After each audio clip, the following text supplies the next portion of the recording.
Well, it's getting that time of year again where we like to go camping in Colorado, Utah, and Montana, and basically out west mountains. So we're not going to take the RV. We sold our truck camper. We're not going to take the Jeep this year because it did work fine, but that was a very uncomfortable trip driving a Jeep. What was it, 3,000 miles one direction? That was a little rough, so we're going to take the truck this year. As of right now, we just have an empty bed with a camper shell.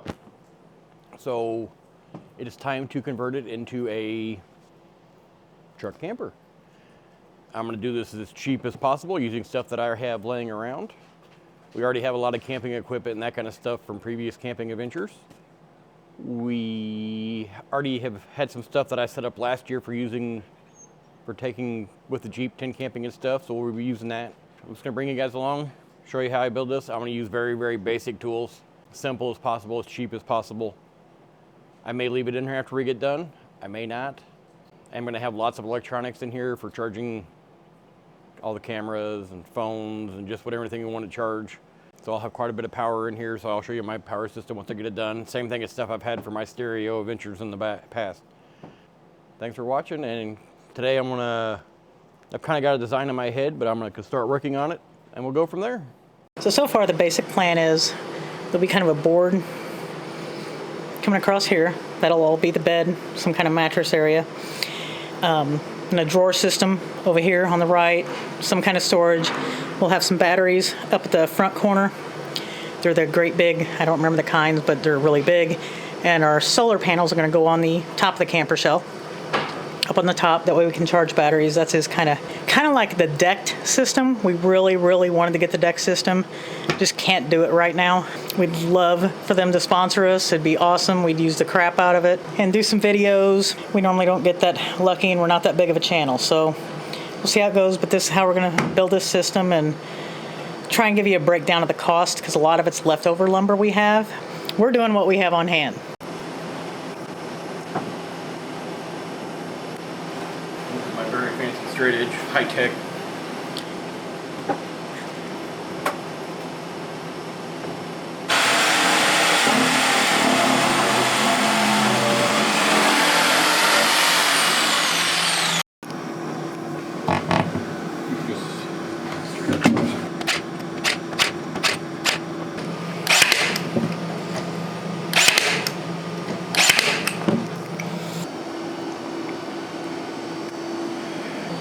That's for the battery box.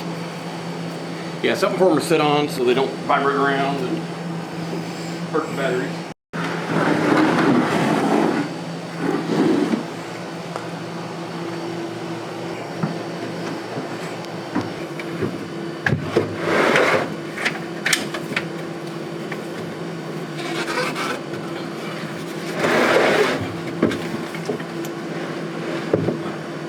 And these things are very, very heavy. I think they're 168 pounds a piece or something like that. But they are SMS 480s, so it's 480 amp hour. So they're big batteries. And I've got two. I haven't decided if I'm just going to put one or two in here. I'm trying to decide that now. I'm probably going to go two since I have the room. Well, I won't have to worry about power and hose. He's got kind of some of the framing done. I got to figure out how it's going anyway. Two batteries are up there. Yep. Which they still have to finish the battery box, but that's what I'm working on right now, is the center divider and kind of the battery supports. So I just nailed and glued a couple boards on the side. It'll go up on top of this board here, and I'll be able to screw that down to the existing wood. That way I can take it out when I'm done. And then the wires will run from the battery over. I'm going to come out of the gooseneck hole. That way I'm not drilling any holes in my truck. I'll just be able to run them up here and into there, and it's kind of, I'm wasting about 4 inches of space in the center, but then I don't have to worry about my wires getting snagged or torn, so that's where they'll come out, which we'll definitely take pictures of that. But I'll end up having a 6-foot drawer here and a 4-foot drawer here, and that gives me enough room for the batteries, power inverter, solar charge controller, any of the other little things I got to put up there. Slowly coming along. It's taking more time to design than it is actually to build anything. But I'm getting ready to crawl up there now and screw that center divider in place, and then I'm going to build a couple drawers. We have a drawer. Yep, got one drawer built. I haven't put any dividers or anything yet. And again, we're not going fancy. It's just going to be a drawer. It doesn't need fancy rollers. A slide. Doesn't need any of that stuff. That's a big drawer. Now, are you worried about scratching the bed of the truck? Nope. I got bed liner now. All right, one more to go. Yep, and it's a smaller one. Yay. It's already 5:30. We're calling it a night tonight. Yay. And then we'll start running again. And the drill's on the battery charger. So that's how much we got done today, but there is a lot more stuff cut and ready to go. Yeah, I already hold another drawer already cut, ready to go. That's it for now. So like I said, it'll start making more sense here very shortly. Once we get the top on, and which I can't put the top on really till I get my electrical system all wired up, put in there. All right, well I'm starting to do a little bit of the wiring so I can continue going. So this is a 1500 watt pure sine wave inverter. It wasn't very expensive, came from Amazon. We've actually had this for a couple years. We used it in our last Cougar RV, and I've used it for all sorts of stuff. It actually works really, really, really good. If these are still available, we'll put a link in the description for them. But so far, it has been very reliable and working great. But there's my two batteries right now, I'm using all the stuff I had for my stereo stuff in the back. So I'm not even trying to cut wires or anything. I'm just trying to leave everything long, so I'm not cutting stuff and shortening wires. But definitely overkill. Most of this is 2-aught. I'm trying to stay away from the 4-aught. A lot of the stuff I have is 4-aught, but it's so hard to work with that. Even when it gets to this stuff, it is so stiff, it's hard to work with. Now, if we had the money and we wanted to do a complete solar system, what size wire would you be using instead of your stereo stuff there? I would probably use, well, I don't know, 2 gauge. I'd rather to have too big than not big enough, especially for if we actually are using 1500 watts out of this. Say for some reason we bring a coffee pot with us and we want to use a coffee pot or a space heater, and we're drawing all that. I haven't figured out how much this thing actually draws, but I guarantee it's going to be in the 200 amp-ish range at full draw. So it's better to have too much than not enough. Terminals and stuff, it's everything I've had from the stereo stuff. So as you can see, I got extra loops of wires, and these guys are long, but they'll do the job. And like I said, I'm not cutting wire, because every time I cut one, it makes it harder to use for something else. So I got a few more wires to run. So I got to get the mains running in, the solar charge controller mounted, but I wanted to get this done first. And then I'm actually going to put another block in front of this. Solar charge controller goes on that. So that's where I'm at now. It's simple so far. Like I said, when all the wires will get in here, it's going to look horribly messy because like I said, they're going to be so long. And that's one battery there, and then that's second battery on top. Then that's how he's got the wires ran. They're Northstar SMS 480s. There you go. And I'll do a link. I'll try and put a link in those. I think he still sells them. So. Oh yeah, these are actually made in Springfield, Missouri. Distributor I get them from, which I did from the stereo group, was GP Car Audio, and that's where I bought them from. But they do still sell them. They're very, very good batteries. They're very, very reliable batteries. They're very, very heavy batteries. So someone who's doing this and worried about weight, these are not the most weight conscientious batteries. They're 160 some odd pounds a piece, something like that. I think 150 or 160 a piece. So there's 300 pounds of battery sitting right there. But I've got 960 amps of reserve. So I mean, it's a lot of battery. A little overkill, but we're going to Colorado. It's in the winter. Heating blankets all night long. Yeah, if something happens, we get stranded or anything, you know, we're going to have the power. But mostly for our camera batteries, all that. But this box is set up that way if we do some off-road, some of the trails, they're secure. They're not bouncing around. They're not going to come loose and break something or anything like that. So. And these are, people are going to worry, these are sealed batteries, and they're perfectly acceptable to be laying on their sides like this. They just can't be mounted upside down. So we have battery police too? Oh yeah, there'll be battery police watching the video going, I can't believe you're laying the battery down. No, laying these down is perfectly fine. You just can't mount them upside down. All right, well there's the solar charge controller. It is put in. Really simple. I just mounted it on a piece of wood on the front. Kind of acts as a brace for the batteries and everything else. It's actually away from the power inverter. From here it looks like it's right on top of it, but it's actually away. Very, very simple installation. The wires are run up to the solar panels. They're running out this way. And they'll be running down to the floor following my power wire. I'll show you that later, but I'm just going to run them up to the top solar panels. Other two wires, I have them running up over here to I just use the lugs on the power inverter, but it's basically a junction point because they run directly to the battery, so it's just acting as a junction. But positive and negative there, run to the charge controller. That'll be positive and negative running out to my solar panels. And that's it. There's no need to hook up a dump load. So this is a HQST. A lot of people make that exact same solar charge controller. They're very, very good. They're very, very inexpensive, I guess you could say. This is a 30 amp. I think they retail like 120 bucks. This is an HQST. I think EP Effort makes one, same. I think even Renogy actually has the exact same one. But we'll put a link for that. I've had these now for a couple years and they've been flawless. Pretty simple there. You can see I put a fuse holder over on my side. That's for my charging for the batteries when I'm not using the solar. Which the solar should be running all the time unless it's cloudy. So they're pretty simple. And then all this will be the exact same height as the bed once I get done. You can see my piece I put up on top. There's actually a lip, so everything will be the perfect height. So that's all I'm doing for right now. I'm getting ready to go build the second drawer. And then once I build the second drawer, we'll slap it in here and I'll put a couple stops so I can't go any further and hit my solar charge controller and stuff. I didn't want to close that way I can always reach it if I have to. I can pull the drawer out and reach up in there to change my settings on it, because that one is fully programmable. Everything from lithium to sealed to lead acid, you can program it for anything. So in case I ever have to reach it or make sure it's working, I can always pull my drawer out. I am going to make an access panel at the top so I can open it if I have to get anything while we're on the road. But everything I've done has actually been well protected, should be bulletproof. I said should be, don't want to jinx myself. But so it should look very different very shortly. It is at its final rendition. Ready for the top to be put on. So here I got all the power inverter up there. Right now the wires are just kind of laying up there. I am going to Velcro them up in the corners so I have outlets on both corners. Got one back here, and these are all wired into the power inverter. Got my drawers done. This is a 4-foot drawer.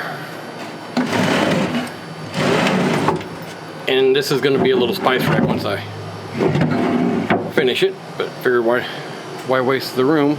That's it. So I'm going to get some plywood and get to cutting. We're all done. I'm going to let the access hole up on the top. I may put some access holes on the side for the side cubbies, so kind of wasted space. But we need to get our mattress in first to see how firm it's going to be, to see if it's going to be feasible even to pull it back. I got power strips up in both corners. The access hatch, he's got it like right there where he can take it off if he would need to work on the solar system at all.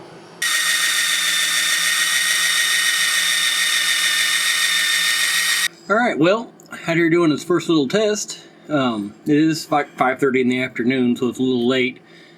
But it's going through the little, reading it now, you can see it there. It'll show up here there's 18 volts, what my solar panels are putting out. 5.1 amps is what I'm charging at right now.